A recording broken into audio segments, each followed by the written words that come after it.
It is time once again for another episode of the Apple Circle podcast. We've got some news to talk about, some good news and some bad news, some confusing news. This has been a very abnormal year for Apple news, and we'll get on more of that subject in a moment. But first, of course, before we jump into the news and everything we're going to talk about today, we want to hear from you guys. As always, we love your feedback. We love your questions, your comments. Do you want to ask us what you should buy, what you shouldn't buy? Should you wait for WWDC before you get a new MacBook Air? Let us know. Drop us a line at the Apple Circle hotline. That number is 949-354-3508. You can also tweet us on Twitter with the Apple Circle. You can check out our YouTube channel for this podcast, which is called the Apple Circle Podcast.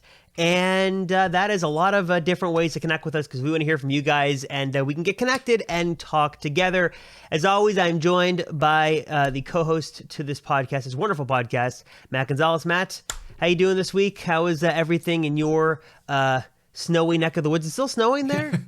Oh, it's crazy. It was like 70, 80 last week. And then yesterday we woke up to 2 inches of snow on the ground and like snowing all day, but looks like it's sunny today. Finally, everything's melting. So hopefully we're back on that spring track, but yeah, no, everything's good. I redid my setup. You can't see it because we're not sharing the video, but for everyone watching, I redid my setup once again, which I think I mentioned a few episodes ago. It was only a matter of time before I did it again. And I did. And I think I'll stick to this one a lot longer because I love it. I want to see it. Other thing, yeah, you'll have to watch the video. Another thing is I mentioned this last week as well that I got the Apple keyboard with the Touch ID sensor built in. But as I did that, I was wondering why I did that because I also ordered this other keyboard. And I might be returning that Touch ID one just because this one came in and I absolutely love it. This is the Newfie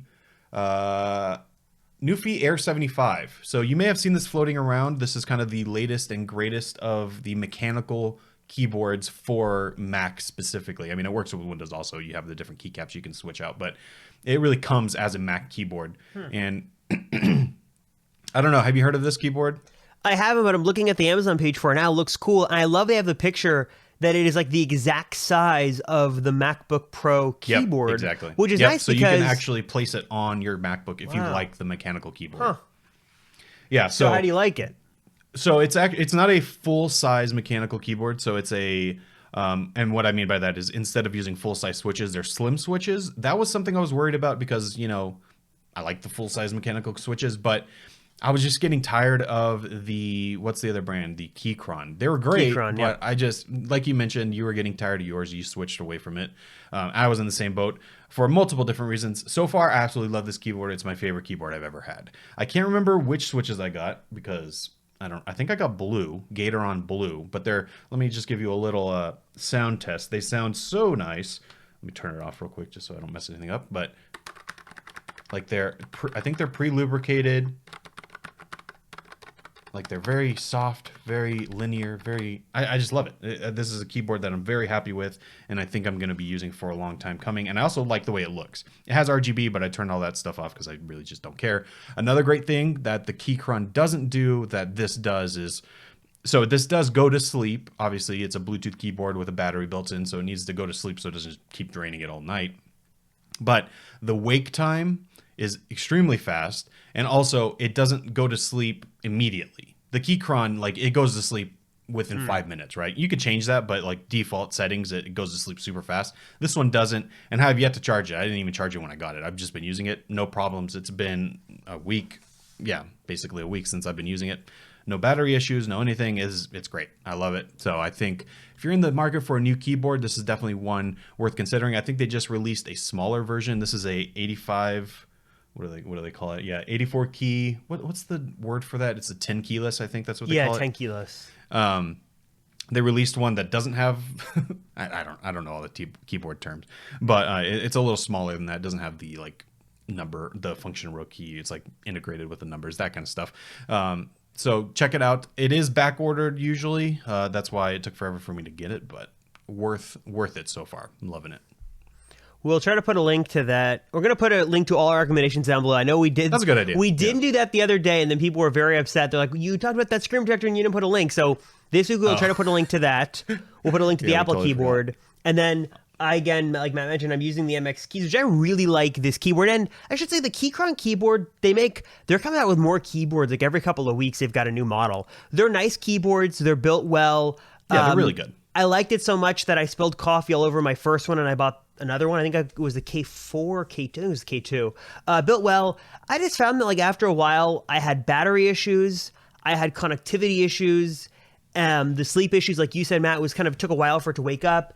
And then I just found that my fingers were fatigued after a lot of typing. Like at the end of the day, it was just a lot to do those full-size mechanical keys, which I like a lot, but it's too much. I picked up the MX keys, which sort of has a very sort of similar traditional keyboard layout. It's kind of got the circular indentations in there for your fingers to rest on.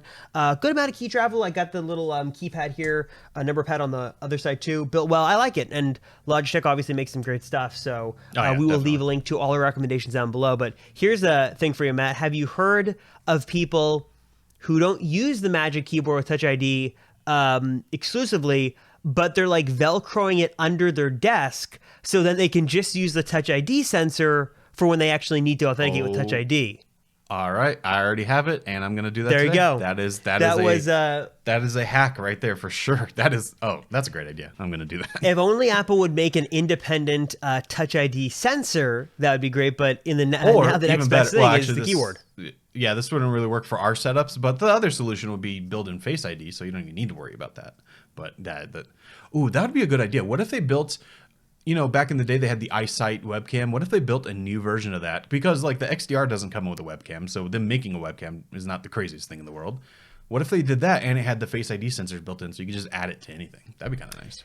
There are like a number of Apple products that have been discontinued that would be great to see their return. Like some of them don't make sense. Like I don't think like Xserve, like Apple needs to get back into the server game and make their own thing. But I do think that the Airport Extreme and the Airport line and the Time Capsule line, there's been a lot of talk about how it's now is like the perfect time for Apple to re-enter that business, because when Apple, for those who don't know, Airport was the line of Apple wireless routers. So there was the Airport Extreme, which was sort of the bigger one. There was the Airport Express, which were tiny. Actually, for a time, there were the Airport Expresses that looked like little Apple TVs. They were like white little pucks that were Apple Airport repeaters or little routers that you could use as a repeater. Or what was so cool, is you could plug speakers into the back of them. There was like a little headphone jack out, and you could use it as an AirPlay speaker. It was before AirPlay though, or did it use AirPlay? I think it was just like a wireless thing. AirPlay 1. I don't know how it was, but no, it was a cool feature though. Yeah, that was a nice thing. And they were like not. I don't know if they were relatively cheap. I don't know. I can't remember what the prices were, but they were good. $70 maybe. Yeah, and then the whole beauty of that was that they were very easy to set up. All the Macs, I still think they come with them today, was the Airport utility. It would help you sort of set it up. It was super easy.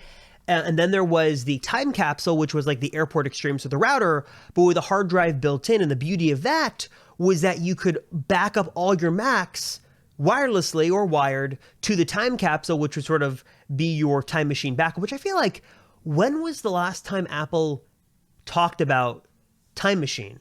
Which is weird, because like that is like, it's about that in a while. Decently good backup solution. It's like the only official backup solution they have.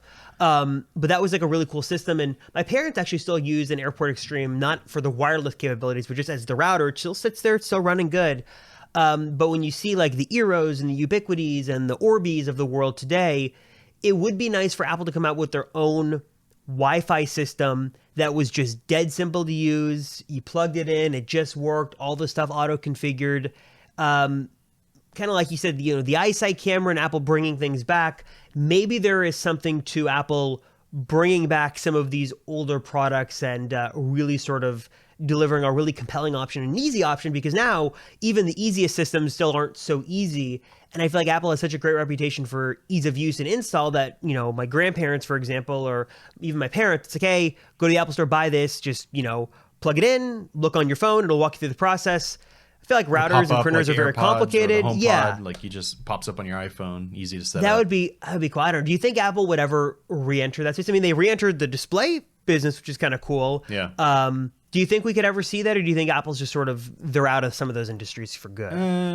I think if there was a way for them to really do something disruptive, then maybe they would. But if it was just the ease of use of setting up, I don't think so. Because like things like the Eero, which that's what I use the latest Eero Pro with the Wi-Fi 6 and everything, and it's super easy to set up. Anyone could really do it. It's kind of the same similar process as if Apple were to do it. It's kind of similar.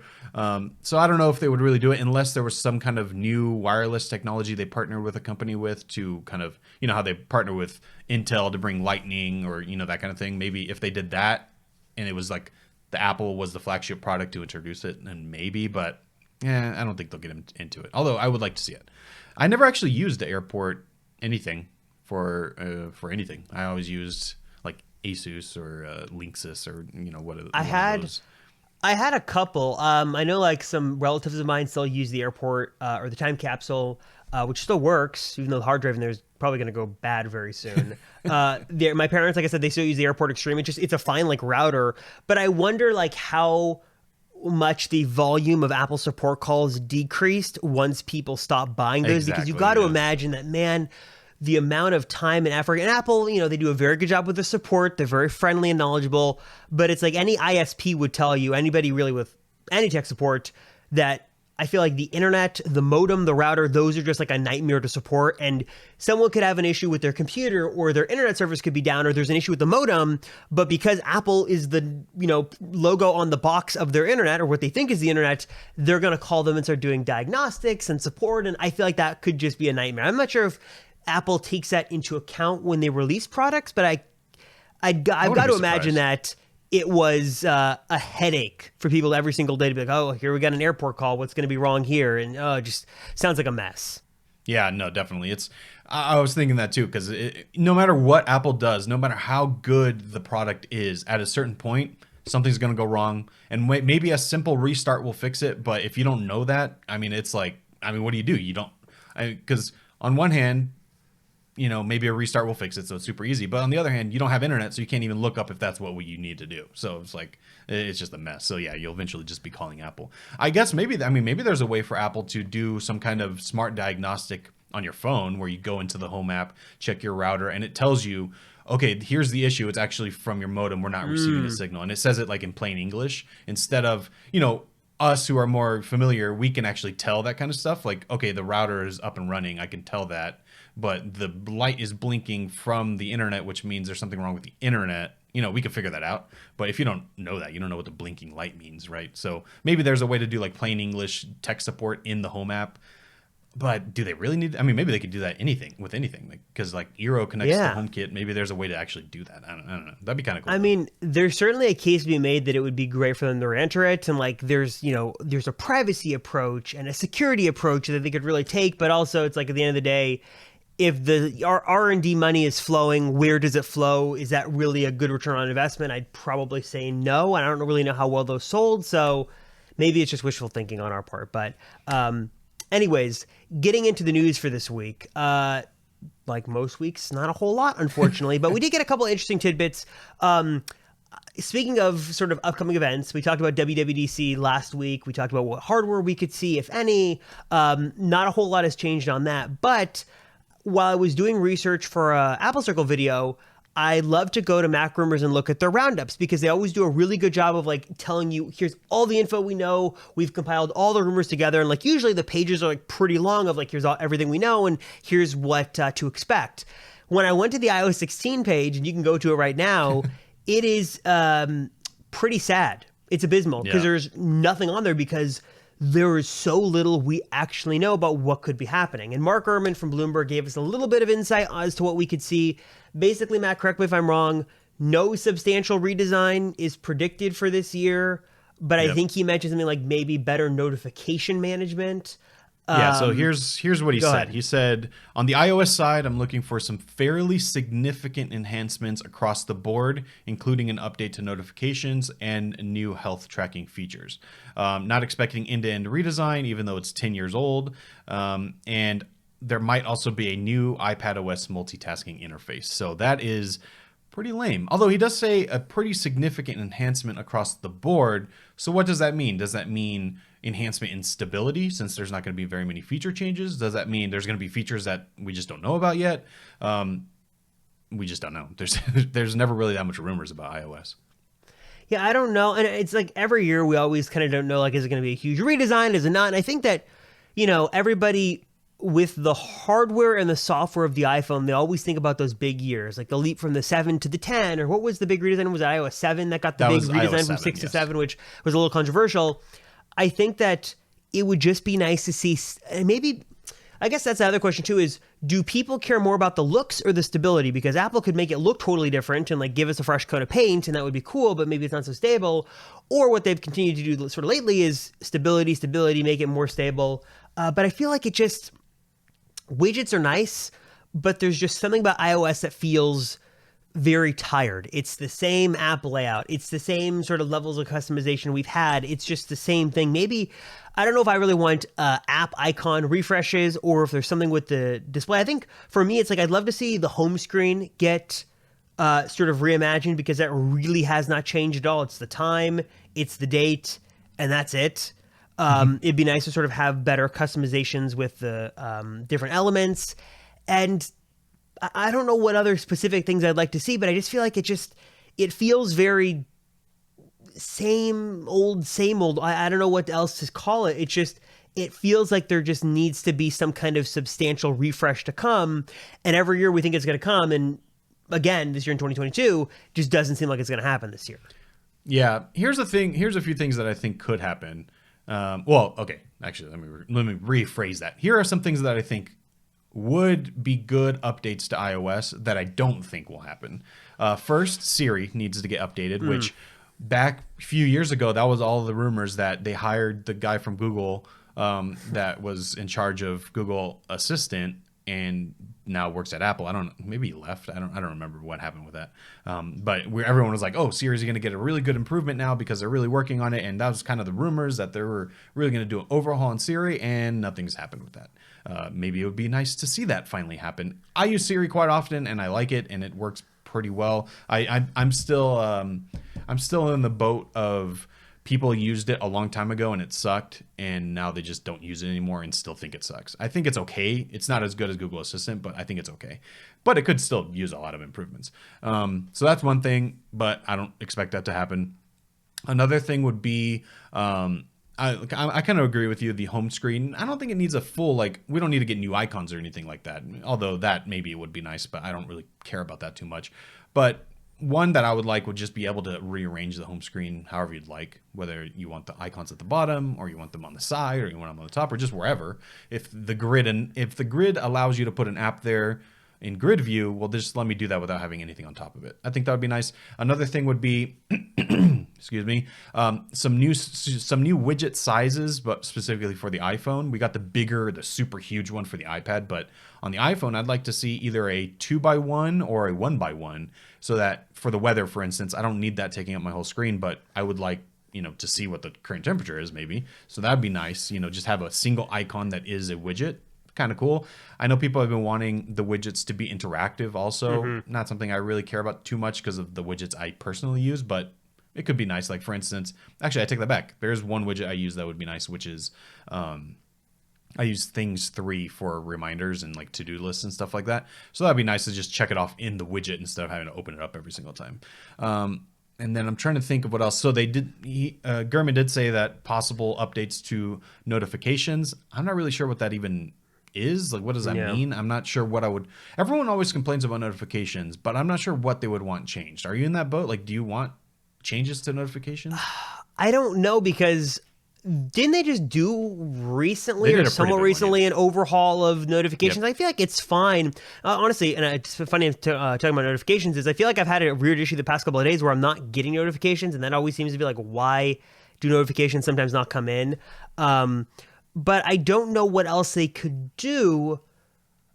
I don't know what else they could do I don't know what, when they say notification kind of thing, I don't know what kind of upgrade that means.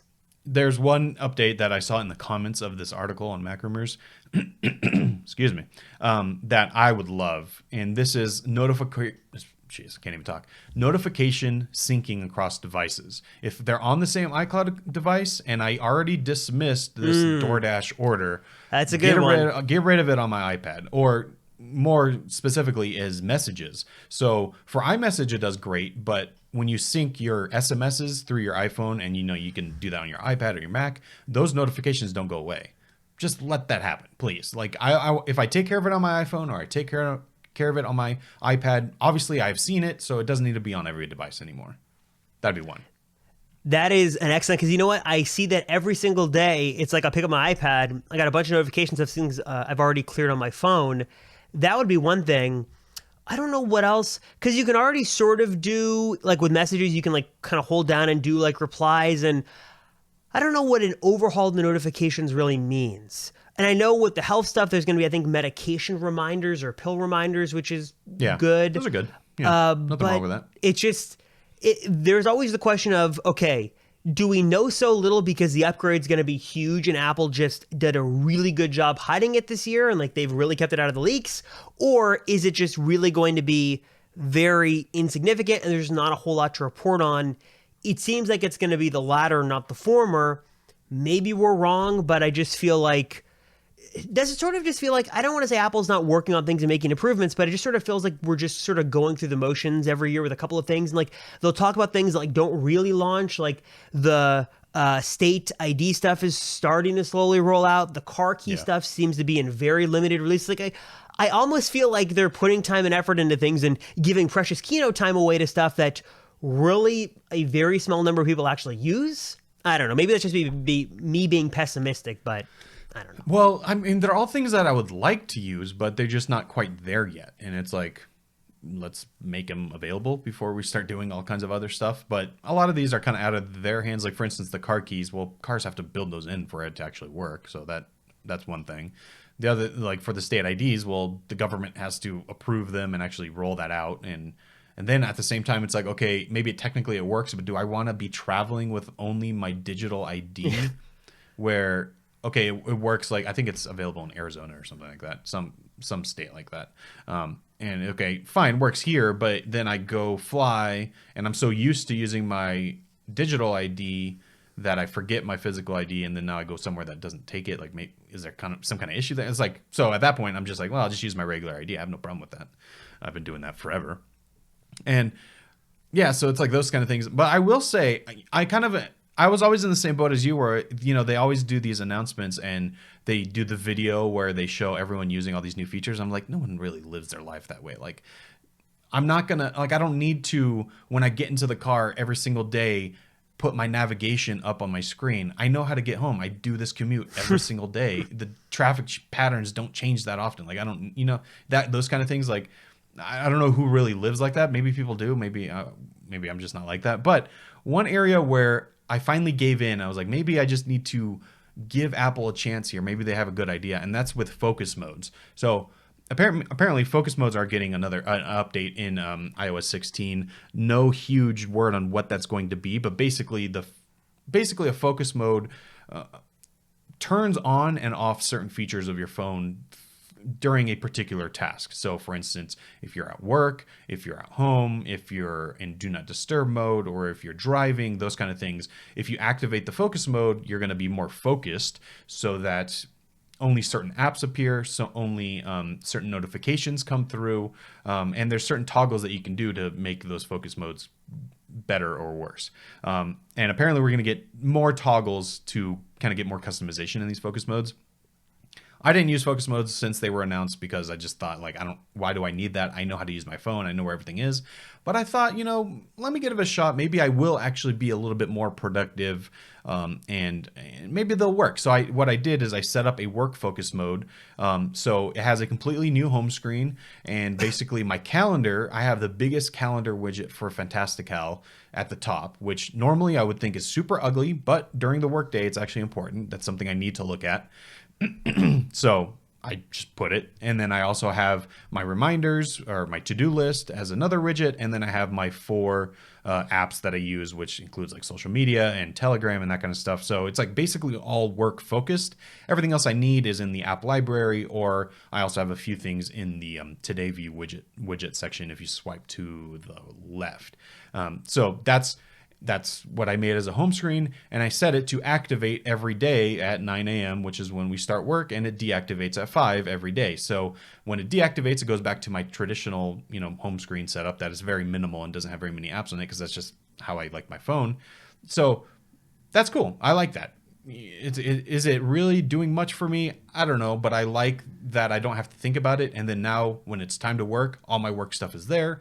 My notifications are coming through. Everything's good there. Cross syncs between devices. So it happens on my Mac as well, even though I don't have anything set up on my Mac for it, but it turns it on my Mac. Same thing on my iPad.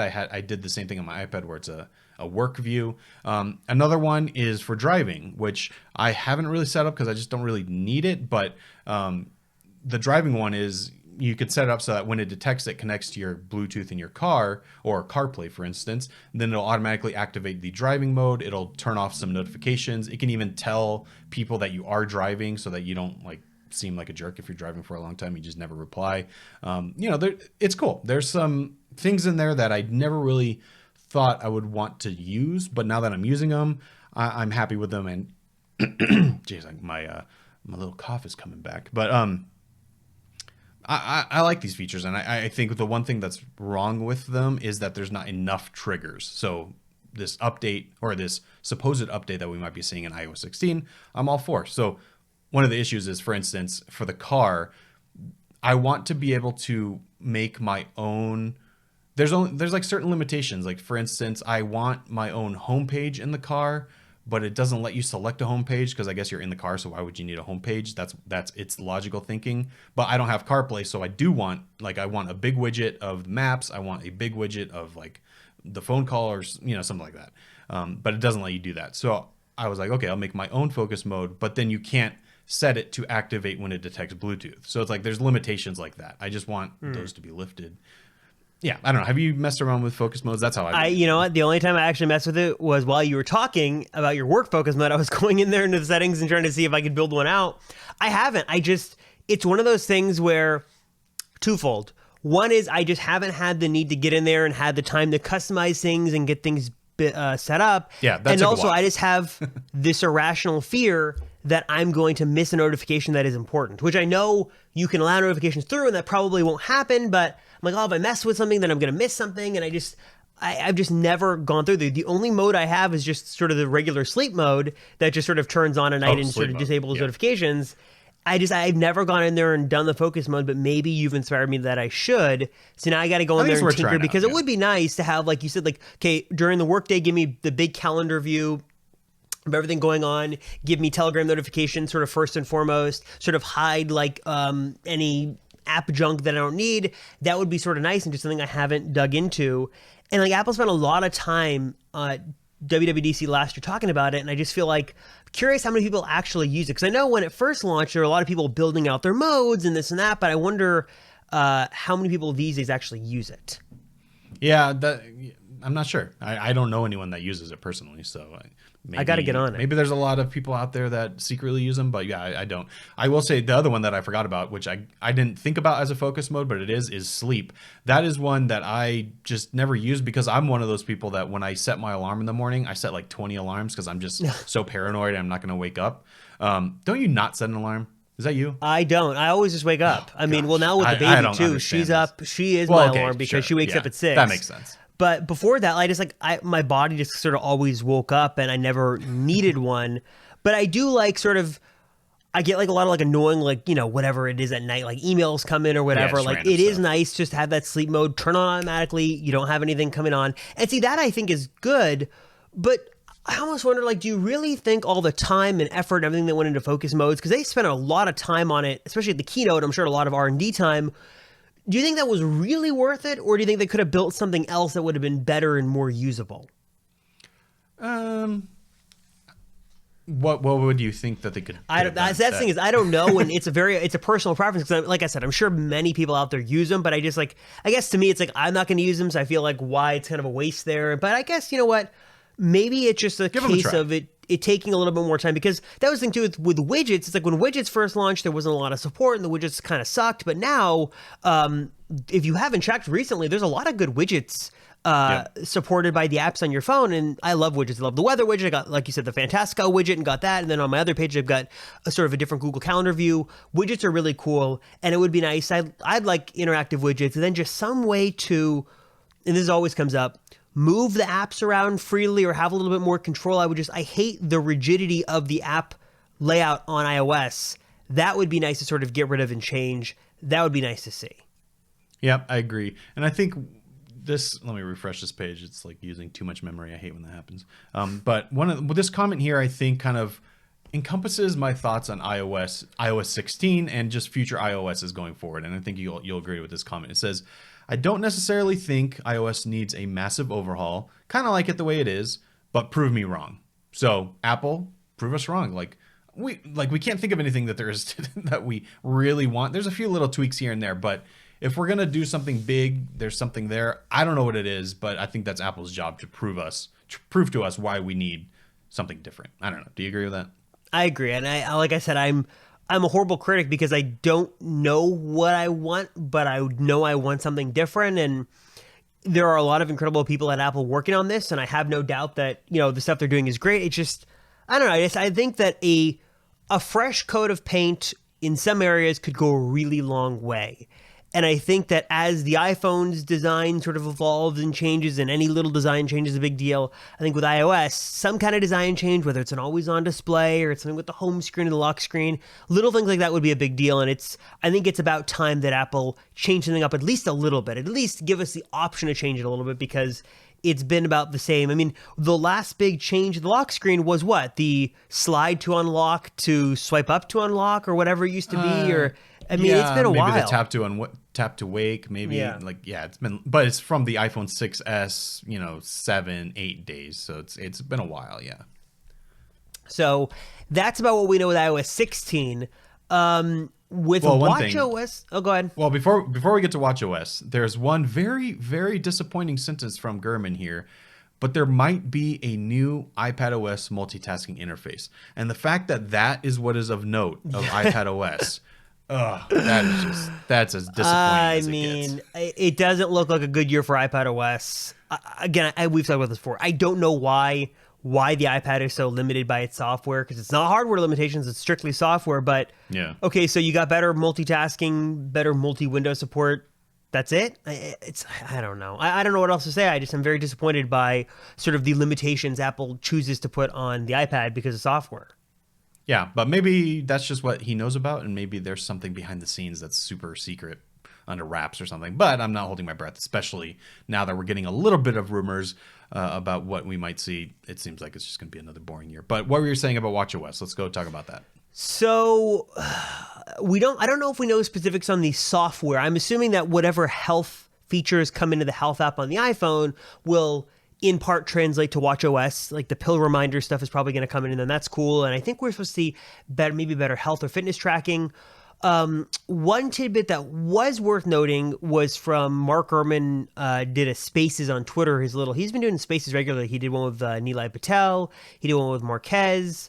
I don't know who was the guest this past one, but let's see. Vadim here from Max Tech, he noted that in that Spaces, Gurman mentioned that the Series 8, how they're supposed to be the Explorer Edition, the Rugged Edition, he says that's going to be, according to Gurman, a high-end model, not a budget model. Health upgrades, low power mode are coming. New watch OS will refresh older watch faces. So it seems like maybe in terms of software, some new watch faces, which every year, okay, I guess this is a couple different conversations. One is that when in the world are we going to let third-party developers make watch faces? Because that's still the biggest limitation of the Apple Watch, because those watch faces are kind of boring.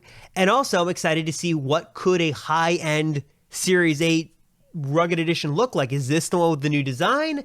That sort of gets me a little hopeful on something exciting, because if last year really was considered a major redesign, air quotes there, major redesign, then I'd expect this year to be basically the same as last year, which last year had some very minor improvements. So I'm not very hopeful the Series 8 is going to pack some huge upgrades unless there's something new with the Series 8 Rugged Edition.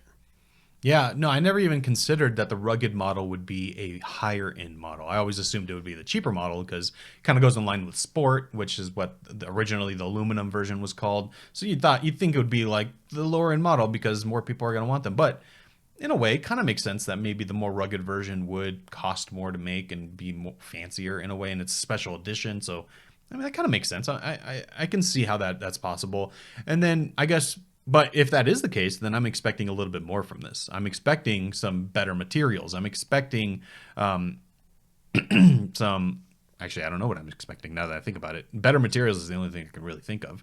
I'm trying to think on the spot, like what, besides the actual design of it, what would I want from a rugged model that would make it a premium model rather than a sport model? And I can't actually think of much. There was a rumor. What are the sizes of the Apple Watch now? Is it 45 and 40? Wait, 44, 47?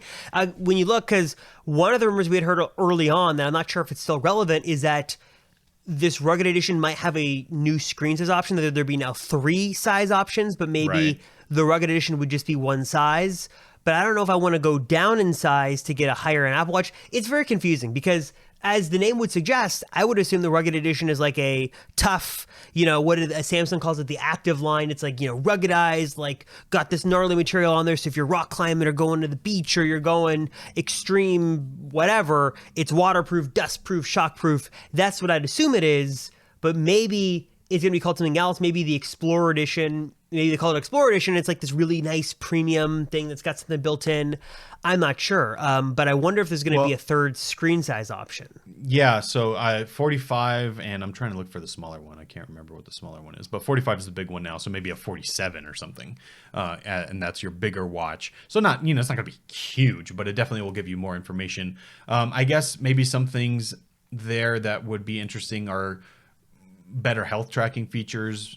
What those are, I'm not exactly sure. Better GPS functionality, body temperature, that'd be good. That's something that the Oura Ring has that I think a lot of people have. It's kind of gotten a little bit more mainstream, the Oura Ring, and people are paying attention to that more. So having that in your watch, I think, makes a lot of sense. I don't see why you wouldn't be able to do that.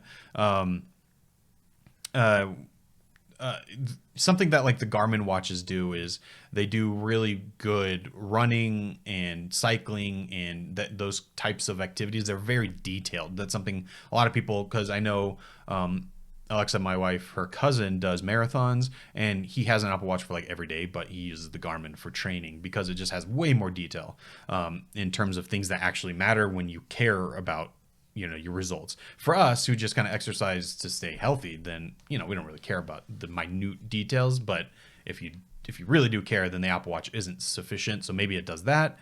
Another thing here, maybe I missed it, but you just wrote it down. Satellite connectivity, is that a rumor? There was a rumor. I'm not sure if it's going to happen this year or if it's just one of those rumors that things are in the works, but there is a rumor that Apple is going to bring this satellite connectivity thing to the Apple Watch, which I think is a really good idea because... Yeah. Oh, go ahead. Oh, I was going to say, for the rugged model, that actually makes a ton of sense. I would actually buy the rugged model for that because I go out. I've talked about this before on the podcast, but we go off-roading, we go camping a lot, and we're often away from signal. And I have a Garmin GPS. It's called the InReach Mini, and that is a satellite communicator. But if it was built into my watch, that'd be awesome. I would definitely use that. I mean, too, especially, the LTE Apple Watch is nice, but like I don't have one just because I don't really need the LTE all that often. But it would be nice if in an emergency situation, I had my Apple Watch and no phone, that I could make an emergency call or send a message with that built-in satellite connectivity. And for you, too, it's like maybe you're going to go off-roading, you don't want to bring your phone. If you know your watch could connect you in case of an emergency, that would be super nice. And that, I don't know if it's going to happen this year, but it's in the works. Maybe when it launches with the iPhone, we'll see it launch with the Apple Watch. Rumor, maybe. Yeah. That was a rumor we saw was that the iPhone 13? That was last year, 13. Yeah, so seems like maybe this is something they're at least investigating at the very least. Whether or not we see it anytime soon, I'm not sure, but that would be, I think that's really what it's for. Is you're in an emergency situation, there's no signal, you can still contact somebody, whether that's because I don't know. I was going to say if you're underground and satellite's probably not going to work either, but maybe it's because, you're just in a bad signal area, which, we've all encountered in one way or another, or it's because you're somewhere remote where there just is no signal, then you still have something as a backup. So yeah, I'm totally down for that. Even if it's in the iPhone and not the watch, I'm still down for that somewhere. Having that would be a really cool feature. Something else I'd love to see, and maybe Apple kind of does this, but they could do more, is, we wear these things on our wrist every single day. Some people, even wear them to bed and sleep with them. They're on, almost 24 hours. It would be nice for Apple to do something with that data. And they kind of have like trends in the activity app that you can kind of see stuff, and you can go into the health app and see things. But I know that Apple cannot be like giving you medical advice and stuff like that. But it would be cool if there could be recommendations or something based off that data, because there's so much data. You have all this activity data, you have heart rate data, and Apple does do some stuff with it. They do sort of like, hey, your heart rate is low, or did you take a fall, or whatever the case may be. But it would be cool to do something with all that historical data, especially for those of us who have had the Apple Watch on our wrist since the beginning in 2015. You're talking about, what, 7 years of data? Like, what could Apple do with that? I'm not sure, and I know that they've got to be careful with what they could recommend, but it would be cool if it's like, hey, you should, see, again, here's another example of me giving advice without a specific example. I don't know. That's the definition of this show. That's exactly what it is. Like, we should change this, but I don't know with what. Yeah, exactly. I just think about all that data that they have access to, and you're wearing this, and and as the Apple Watch gets better, all this biometric data, and being able to use that in some more meaningful way would be cool. I don't know what that is. I've got to think about it.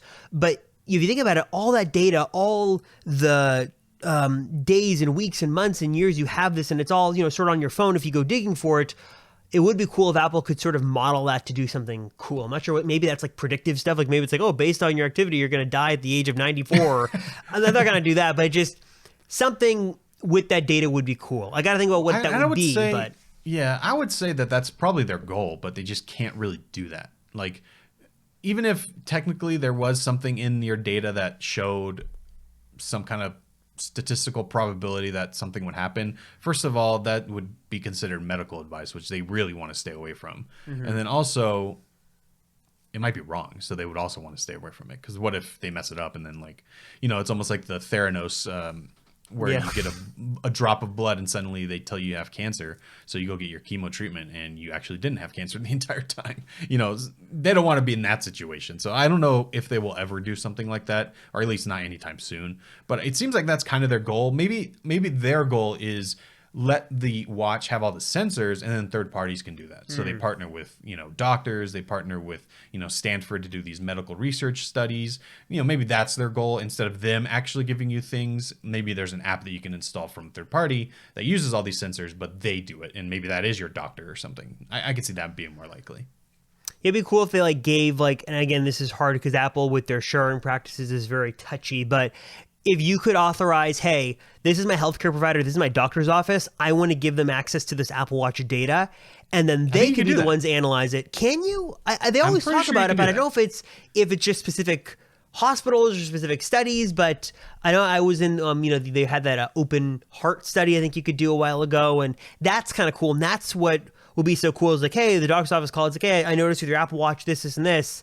I know some people hate that idea, but I think that'd be super cool, sort of having that peace of mind knowing that I'm wearing this anyways, and sort of my vitals, or as much of the vitals of mine that could be captured by the watch, sort of are being tracked and monitored by health professionals. That's kind of cool. Yeah, I'll have to look into that more, but I think there is a way to share some data with a health professional. But I agree, that would be very cool. That's kind of what I'm saying. Like, Apple themselves isn't doing it. They're just providing you the sensors, and then someone else is analyzing the data. I think that makes a lot more sense. Or even if, I guess another way to do it maybe is, okay, Apple notices some kind of weird trend, which they kind of do now. So, your heart rate is rapid, or you have, an ECG, or what do they call it? Arrhythmia or something like that. Yep. So they tell you that, but it doesn't, there's nothing they could do about it, right? But maybe instead of just telling you, it sends it to the doctor, and then they can analyze that data and say, yeah, there's something weird here. Come see me, or something like that. But I almost feel like they already do that. So I have to look into that more. It's hard to argue too with the results. I've read countless stories of people who have fallen, people who have had heart issues, whatever the case may be, and their Apple Watch warned them, and their lives were saved because of what the Apple Watch could do. Even though there was not too long ago that controversial commercial where the people were using their Apple Watch, and I forgot what the backlash was, but it made it seem like if they didn't have the Apple Watch, they would die, which in some cases that is actually the truth. The Apple Watch did save their life. But it is really cool to sort of know that if you're wearing this, if you do take a hard fall, if you do have some kind of weird abnormal thing with your heart, the Apple Watch can pick up on, that will be monitored. That's cool. And I think, with going back to the body temperature, it would be kind of nice to be like, hey, if I have a fever, my watch should pick it up and I should get an alert about it. Just knowing that is sort of working in the background, that's super cool. Now, I do enjoy just knowing if I have an elevated heart rate or something like that is wrong, my watch will alert me to that. Super, super cool. And some peace of mind in there that I think doesn't get enough credit. So I like Yeah, it. and I just looked it up, and you can already do this with your doctor. It's through the iPhone, not through the watch, but it's through the health app, and your watch connects to the health app, so it's the same thing. So you can share your data, such as health rate, exercise minutes, hours of sleep, lab results, and heart health notifications with your doctors. Doctors view the data in a dashboard in their health record systems, only in the U.S., and only ones that support the health app and share the data. So you can actually share this data with your doctor if they approve that, which maybe my doctor does, but I've never asked about it. Maybe I should. I gotta turn that on. I mean, that's super cool, and I feel like it's like one of those things that's like mentioned at a keynote that like no one remembers, but that's super cool. So there you go, Apple Watch. So I mean, we've talked about it before. Apple Watch is a fantastic product that if it broke tomorrow, I'd buy one. I have it on my wrist every single day, and it's just a lot of cool things it does well, and there are some limitations, but the pros definitely outweigh the cons for Apple Watch. Matt, any other software things or any other sort of tidbits of news before we get into our last topic about the display?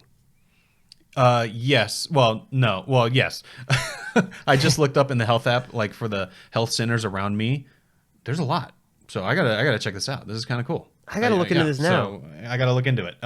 But no, let's go into the display. You had some thoughts about the display. Well, Yeah, actually, I can kind of preempt it real quick. Yes. We've been debating in our kind of group chat whether or not whether or not the Studio display is worth it over the Pro Display XDR, because we all want the Pro Display XDR, but it's a lot of money. So we're going back and forth debating this, and I don't have the Studio display anymore. I decided not to keep it for a bunch of reasons, which we can talk about at some other point.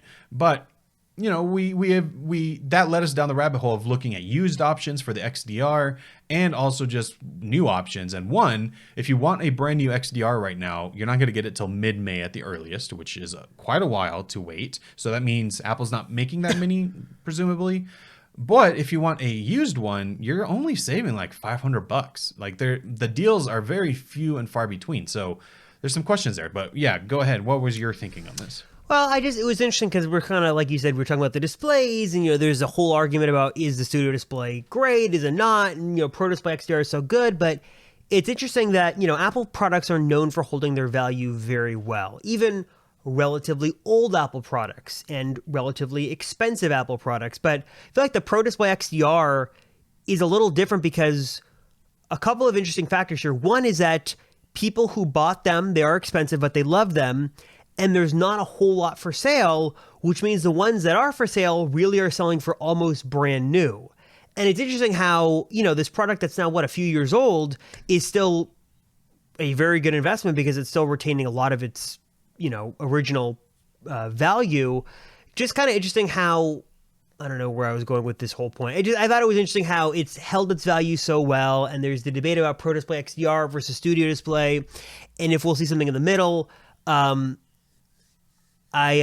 with you, Matt, that I'd love to get a Pro Display XDR, but the price is just outrageous. And it'd be nice if you could find one. I think you even mentioned too, like when the Studio displays get around $1,000 used, that's going to be those are things that are going to sell like hotcakes on eBay or on the Craigslist or Facebook Marketplace, whatever it is.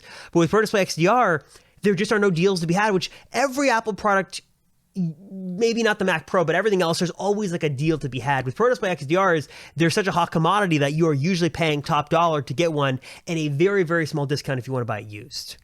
Yeah, so like the cheapest I saw one was like $4,500, and that came with a stand, I'm pretty sure. So that was actually a pretty good deal. But I just wasn't ready to spend $4,500 on a display, so I didn't obviously buy that.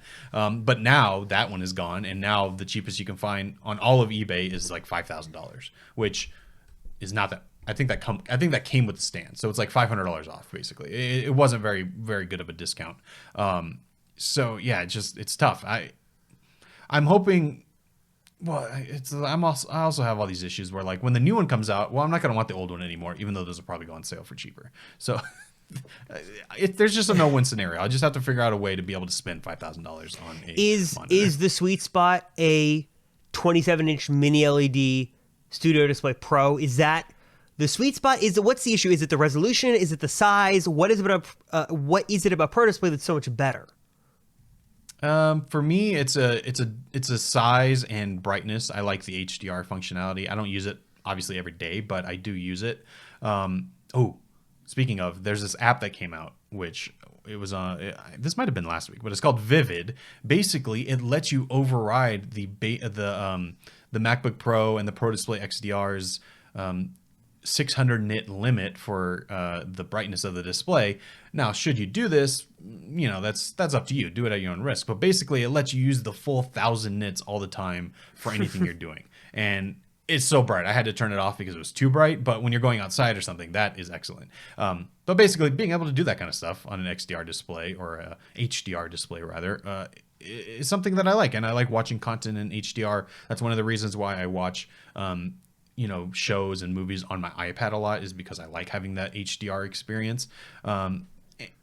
But the thing is, it's like, okay, I like the 32-inch size. I like the 6K resolution. I like the HDR, but is it worth $5,000? And right now the answer is just no. So I'm just stuck in this limbo. But at the same time, the studio display, is it worth $1,600? No.